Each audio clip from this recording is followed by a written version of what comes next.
We are back with some more Boston Red Sox franchise here on the Tisbury 33 Games channel. Howdy, folks. Cody Schauf will bring you today's action with the Red Sox. We pick up here in San Diego as old friend and my favorite player in the league, Xander Bogaerts, and this weird fucking monk are hanging out here in San Diego just in a very pivotal moment in this game, and we will walk Bogaerts to load the bases. Before we get further in, make sure to like, subscribe, all that fun stuff as Tatis grounds out to Bregman, Campbell, and Casas to complete the double play and get us out of the inning. We then bring on Evan Phillips, who's having an exceptional start to his first season here in Boston. Strikes out Manny Machado, and everyone who is a fan of Boston Red Sox can appreciate something like that. Luis Campusano, who is kind of a thorn in our side in the Rockies franchise, is going to swing and miss at his sweeper. Connor Wong can't quite block it initially, but is able to get it and throw over to first base with the slow-footed Campusano trying to get down to first base. The 3-1 count, Ian Happ popped up to Duran, and we start this episode off with a nice little win. We come in a critical situation. Bullpen, who has been outstanding to begin the season, continues their good work, and we only hold San Diego to just one run. And we talked about this at the end of last episode. We've been winning a whole bunch of games. The offense really hasn't been there. 3 runs on 7 hits is okay for the offense built like this. We'd like to see more, but the bullpen and the pitching staff, 1 run, 6 hits through 9 innings. They have been absolutely fantastic, and the reason why we are doing as well as we have been. And with that, we bring us over to a full game here with the San Diego Dads. The Padres, who are 12-11, just could not capture their run of the last couple of years. And we're talking about how good this team has been, but Rafael Devers has been one of the lone bright spots offensively for us. You look over what he's done in the last 10 games. Our DH in a DH only. 35 at-bats, 8 runs, 4 home runs, 12 RBI, 429 average, and a 14 OPS over his last 10 games. That's absolutely absurd. Hitting like that, man, Tony Gwynn, but probably a little bit better. Former friend alert, Nick Pivetta, having a decent time here in San Diego, and through the first 4 games, he's yet to collect a decision, but a 3.44 ERA, striking out a decent amount of batters. About 9 per 9. He has been an excellent signing for San Diego over the last couple of years and gave us a draft pick as well. So shout out Nicky Smooches. First batter of the game, first pitch of the game. Jarren Duran launches into center field. Jackson Merrill going back to the 386 sign and off of his glove. Kept it in the ballpark, but Duran with his wheels speeds all the way around second base. Thought about home. He's going to settle for third. Leadoff triple on the first pitch of the game for Jarren Duran. Surprisingly, only his first triple of the year. Duran not having a great start to the season, hitting sub 200, I believe, or right around the Mendoza line, and this one skied into center field. Would have been a first home run, as Merrill, I believe, brought that one back in. Didn't quite make the catch, but again, kept it from leaving the ballpark. And this gives us Alex Bregman coming in, another guy who's slumping a little bit to begin the year. He hasn't had a super monster season with us in Boston yet, as he grounds it out to Machado, and that will score the run. But Bregman has been solid and has been a really good defender, a good leader for us. So we'll take that. Red Sox go up 1-0. The third pitch of the game is going to come in from Pivetta, and Devers absolutely blast this one. We talked about how hot he has been to begin this season, especially in the last 10 games. 456 in San Diego. Absolutely pummels it. Petco Park, not exactly a hitter-friendly park, but not a ballpark in the country is retaining that baseball. 6 home runs on the season for Devers, and a lot of them coming in the last few weeks, as Devers trying to erase that sour taste we still have in our mouths from last episode, where the offense really failed to get anything going offensively, but at least in the games that we saw, and Devers is trying to flip that switch right here. Connor Wong here with Two down now in the first as Pivetta settling in, but leaves a fastball over the middle, which Connor Wong plants into center field. He loves those middle pitches hit right back up the middle. I don't know. I just timing it well with his swing, I guess. I'm not sure. Roman Anthony just 214 out of the gate to start. Does get a curveball that's well placed and flipped from second base to Bogaerts at short. Is going to do the job. So the Red Sox do strike twice, and they score both runs on the first three pitches of the game. And we hand the ball off to our starter for the evening. That's going to be Tony Gonsolin. Gonsolin, a 2-0 record, a 3.42 ERA this year, was one of the better pickups for us, along with Jordan Montgomery last offseason. Kind of got in the afterthought bin, and he's been one of our better pitchers, excuse me. Daniel Lowe, now a premier hitter from San Diego. He missed a home run by like 2 feet and is out at second base. Jan Duran, not known for the rifle. Don't run on him, though. Not known for the rifle arm, but he's able to get it in time, and they cut down Lowe at second base. Next up is Jackson Merrill. Rafael ranges over. Again, he's playing short in the meantime against righties while we still wait for Marcelo Meyer to come back. And he will be making his season debut here in this episode, so be on the lookout for that. But in an orthodox 3-up, 3-down inning for Gonsolin. And we pick things up back in the bottom of the fourth, where Bogaerts this time, he's going to beat Duran into left field. Duran tosses it back into Rafaela to second base, and we get him again. The second time we've seen that today. You barely see that over an entire series worth of videos. We see that in the first 4 innings of one game here in this one. So Duran doing a lot for his Gold Glove candidacy as he picks up 2 outfield assists, and we keep the Padres off the scoreboard. This is how both pitchers have been doing. 4 strikeouts for Pivetta, 2 strikeouts for Gonsolin, just 6 combined hits through 8 combined innings for both pitchers. And again, here in the bottom of the 5th, check out on Gonsolin. Strikeout, see you later. That ends the 5th on a high-rise fastball that beats Ian Happ. Still 2-0. Check in on the bottom of the 6th. Tony Gonsolin, how you doing? Just punching out Connor Joe with the nastiest 12-6 curveball you ever seen. Clocked him as Gonsolin walks off the mound with another inning-ending strikeout. We are here in the top of the 7th now. Again, nothing going on for either offense. And Connor Wong says, let me change that tune right here. Another home run for the Red Sox offense, this time off Stephen Kolek.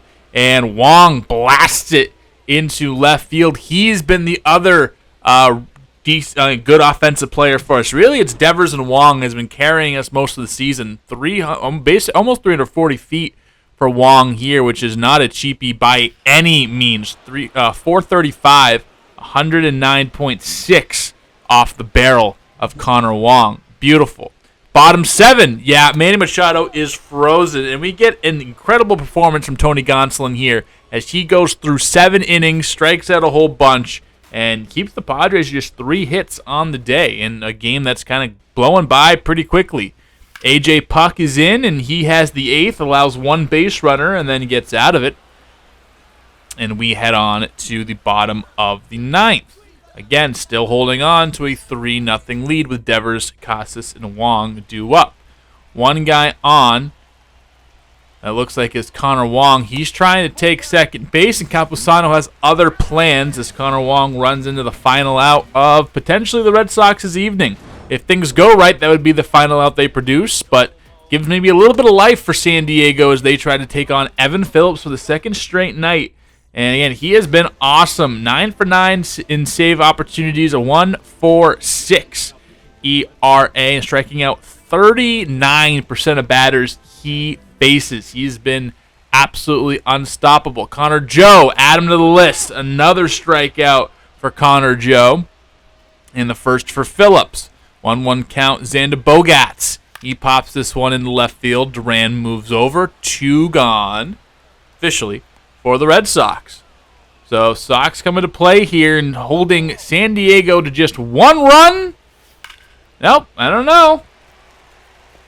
as that one scoots by, is celebrating a little early. That brings up Jackson Merrill. Red Sox trying to hold San Diego to 1 run through 18 innings of play this series, and they will. Froze them on the fastball inside part of the plate. Caught a lot of the plate. Surprised Merrill wasn't pulling the trigger there. Maybe he was guessing something else and just froze.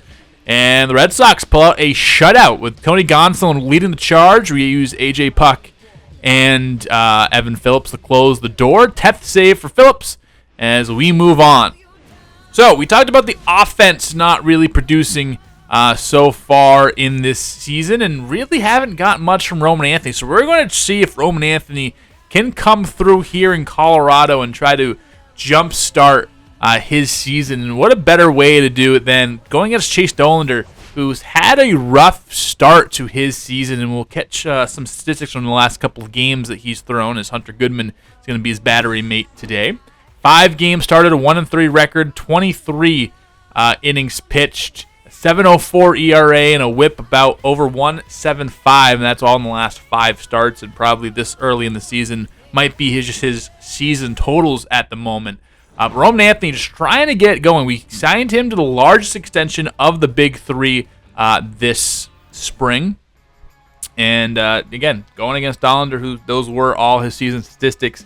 Can get a good strikeout here and there, but Roman Anthony trying to avoid those, hitting sub 200, below the Euchre line, as we're going to try to amend the Mendoza line, but strikes out here. And I don't know what the issue is with Roman Anthony. I mean, everything on paper says he should be pretty good, has really good ratings against right-handed pitching, especially that 70 power, 69 power that he implores, but hasn't really hit for power in the big leagues. And luckily for us, we haven't seen any regression to that, but it's only going to be a matter of time before he starts declining in some areas, and we don't want to see that from the 22-year-old that we're banking our franchise on. He's getting paid league minimum for 1 more year before that extension kicks in, and I'm not really trying to put a guy who's making $20+ million in AAA. So if there is a time, if he does not have a good series here, he might be looking at demotion. Between him, Chandler Simpson, Ceddanne Rafaela, you have all of our outfielders haven't really been producing offensively.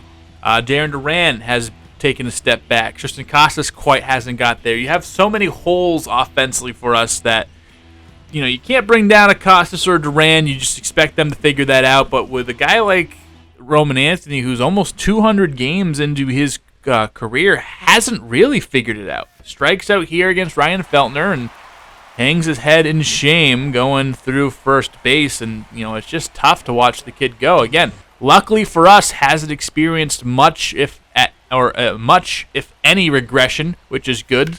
Still puts a decent charge into this, but just off. And I don't really know what the fix is for Anthony. The swing is good. We've seen him produce really well in the playoffs. Was our World Series follow in the past World Series. Had a few doubles. He's been great. Just I don't know.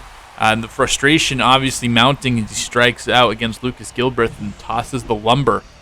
But yeah, just hasn't been the Roman Anthony we thought we were going to get. We know that we should be getting.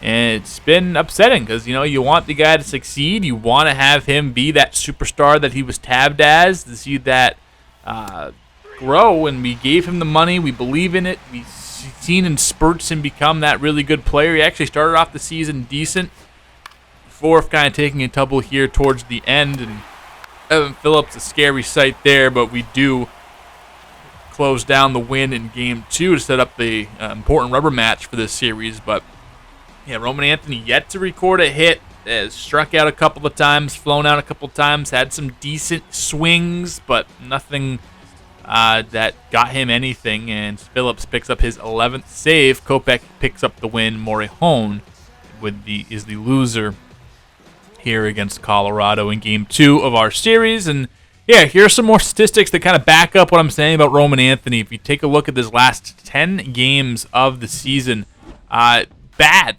I mean, does have the 2 home runs, which are both those home runs, but OPSing under 600, average under 200, 4 runs and about 40 at-bats, and hasn't been great. Hasn't been walking enough. I know that's one of his strong suits, and finally breaks through here and just puts a decent charge on a slider by Patrick Sandoval. We've seen him strike out on that pitch multiple times, probably in today's episode if I showed him. But definitely we've seen him strike out on that a good amount, kind of his weakness. Grounds out to Ezequiel Tovar this time, so at least putting the ball in play, but you see some of the swing decisions just a little bit late, a little bit behind. And then the ones he is timing up just isn't getting good wood on it. So I don't know if it's a game thing. I don't know if it's a me thing. Definitely a me thing. I suck in this game. I don't know if you guys have noticed.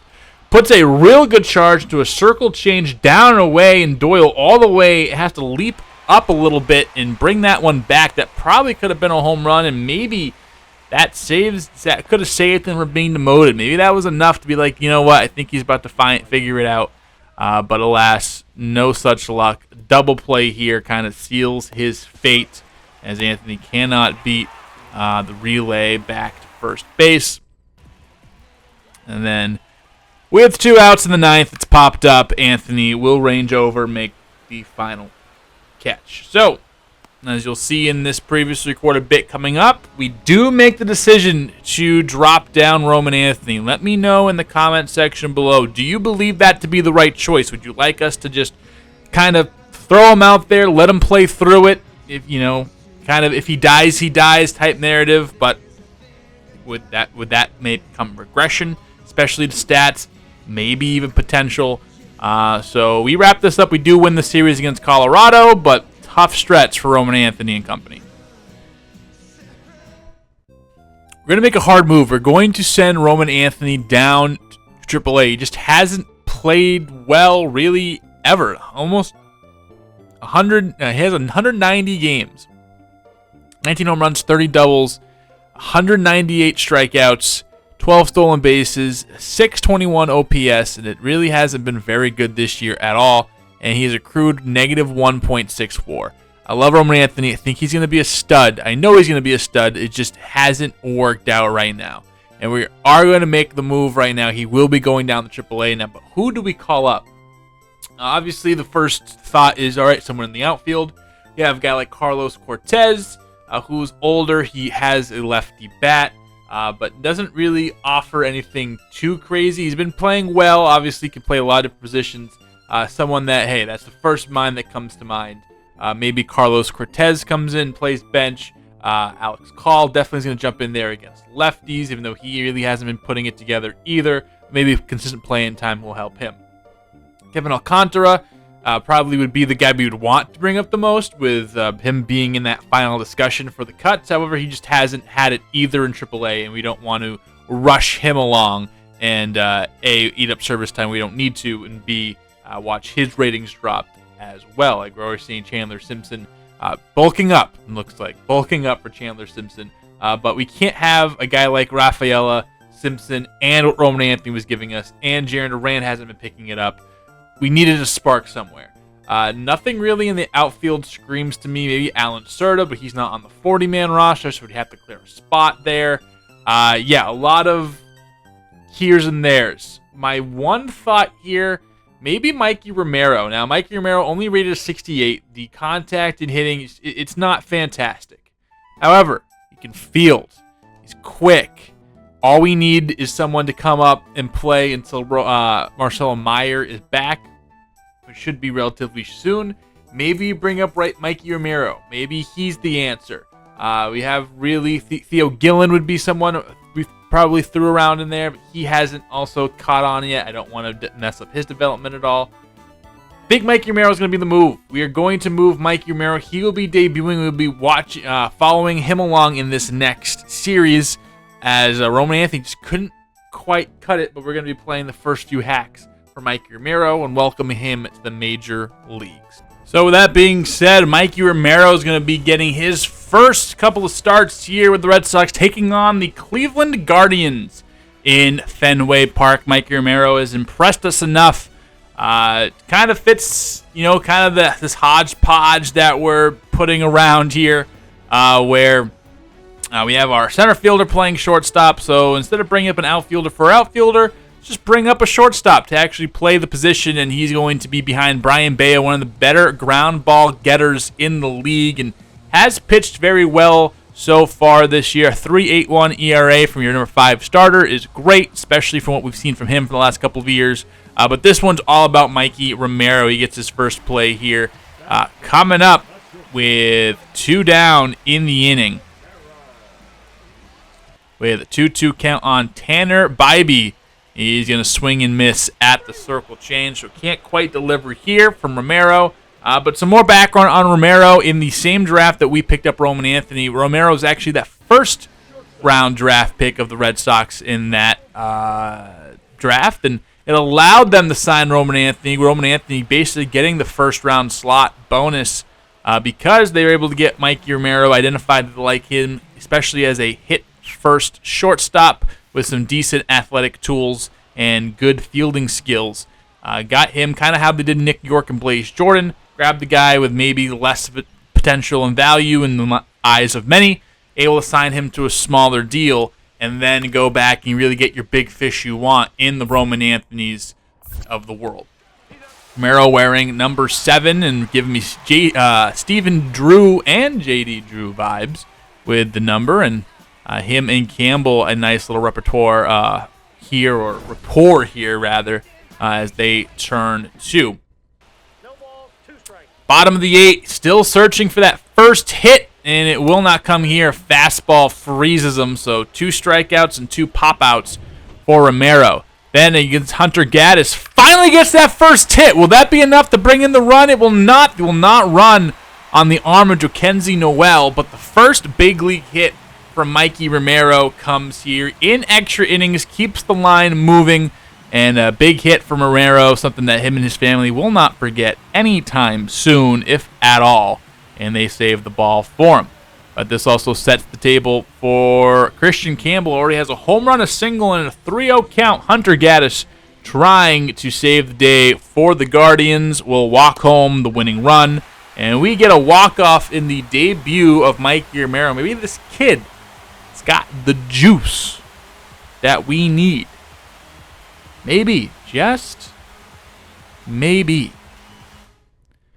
We then take a look at his game here. 0 for 3 to start. We want to show another base hit, a real rocket. Well, 86, 85 miles per hour. Not really a rocket, but real good piece of hitting from Mikey Romero. So we finished up with 2 hits in these 2 games, which is A-OK. And then in the finale here, double-double, walks us off, and back-to-back walk-off wins.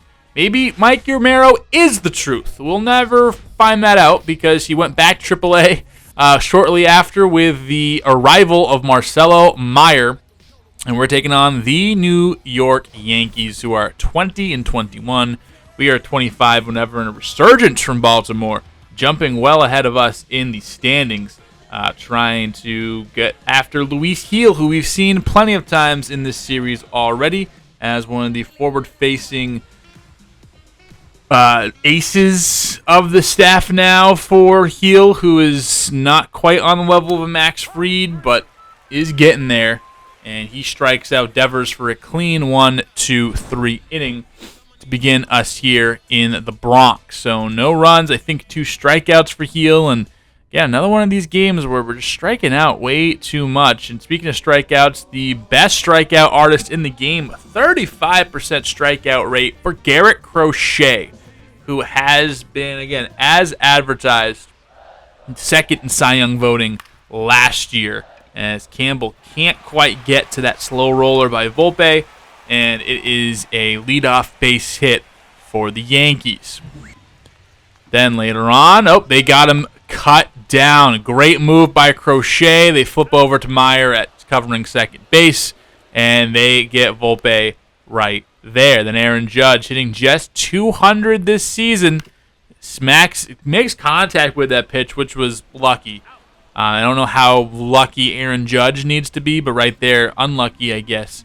And they make the play, and that is it for the first inning. Marcelo Meyer, his first base knock and guess who's out there flopping? Like, it's Giancarlo Stanton again. Why do they keep playing this guy in left field? Maybe Meyer could have had 3, but he's going to be content with 2. And Marcelo Meyer, a double for his first hit of the year. Then Christian Campbell late on the fastball, but right on time as he dumps it right down the right field line. hugging the chalk, and Meyer able to zip around and score the first run of the ball game. Chandler Simpson trying to keep it going as Campbell trying to swipe second base. Austin Wells gets out his rifle and gun down is Campbell, but he does help us plate the first run of the game, and we take a 1-0 lead. Wells later on here batting. He pops this one up with 2 outs. Rafaela coming in, and he will drop right in front of Ceddanne Rafaela. And still in 2 down now, 2 on, and 1 runner in scoring position. Oswaldo Cabrera can't do anything. The sinker was left high. He swings through it anyway. Can't take advantage of the mistake pitch. And we have ourselves still a 1-0 ball game, but a couple hits from Crochet. And I guess they keep him stranded. Crochet again, a leadoff, I think, walk, and then a single. And now we're in the same situation we just were in, but this time with 2 no outs in the inning. And we got Everson Pereira. He's going to ground out to Crochet, who almost had 2, just had to knock it down. Gets over to first base. Now we have first base open, and we are not going to let Aaron Judge beat us. Even with that 199 batting average so far this year, we'll take our chances with Vlad Jr. And Vladdy pops it up. Simpson ranges over.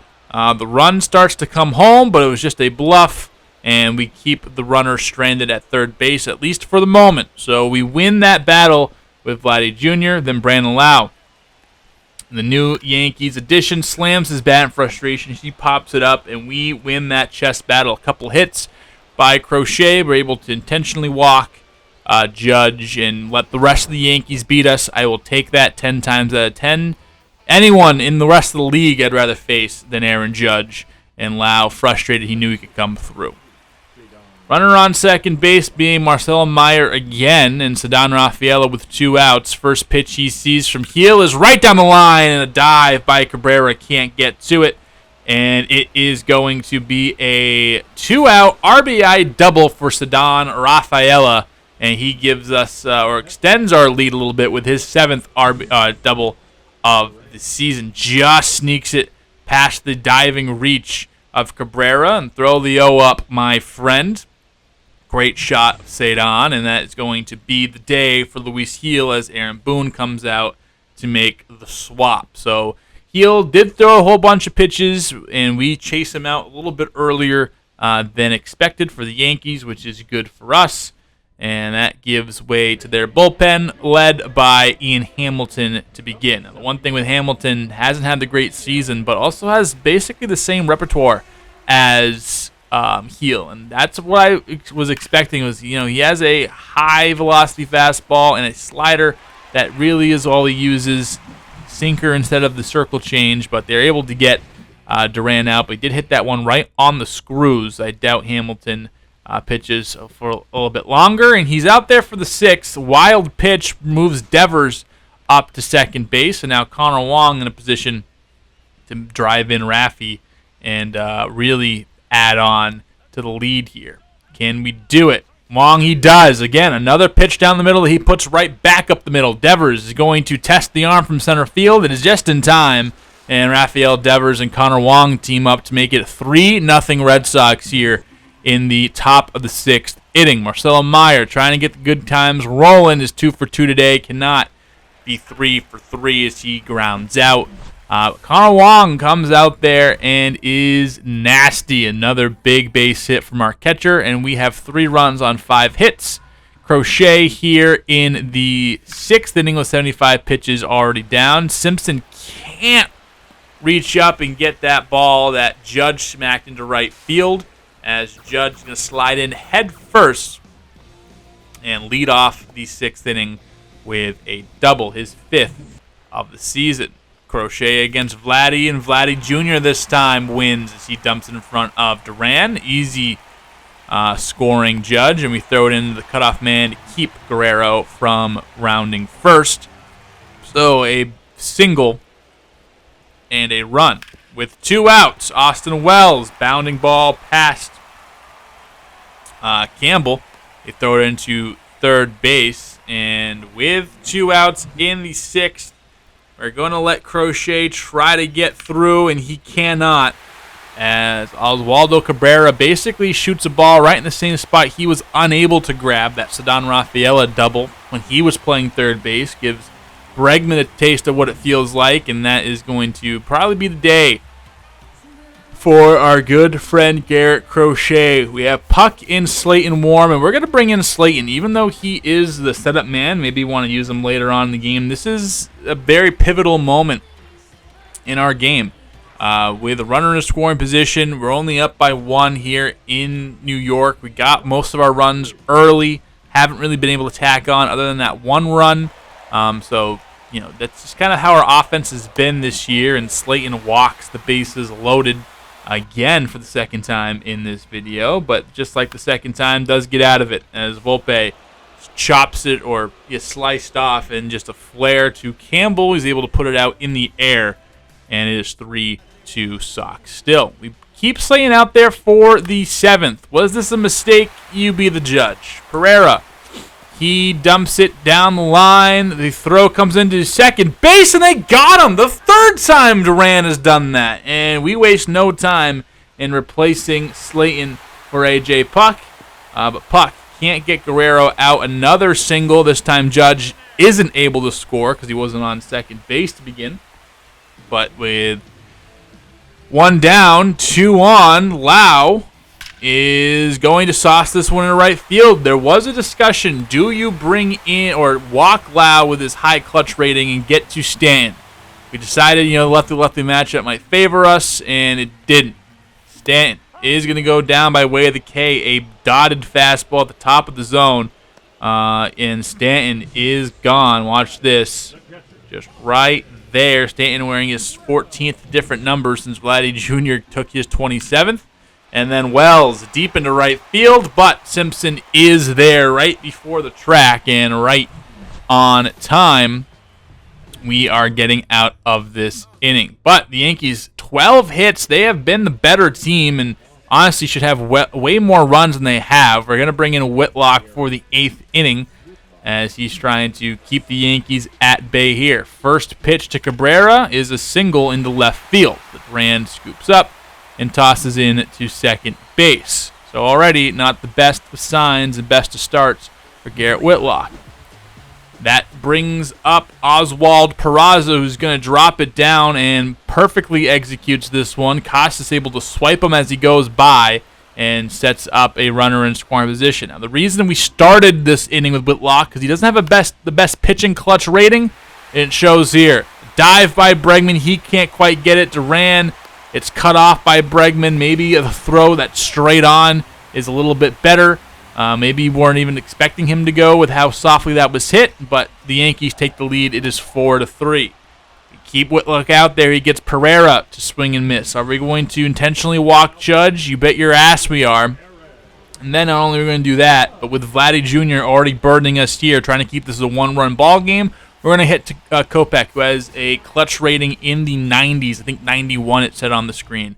So we're going to rely on Kopech here, who's having another great regular season for us. Was not really good in the postseason, but we thought he was good enough in the larger sample size to warrant coming back, and does get the big strikeout of Vladdy there. So we keep the runner at second base. 1 run does score. We do lose the lead, and now they have Jason Adam, who is 10 for 10 in save opportunities with 3.09 ERA, however, so he isn't unbeatable, untouchable.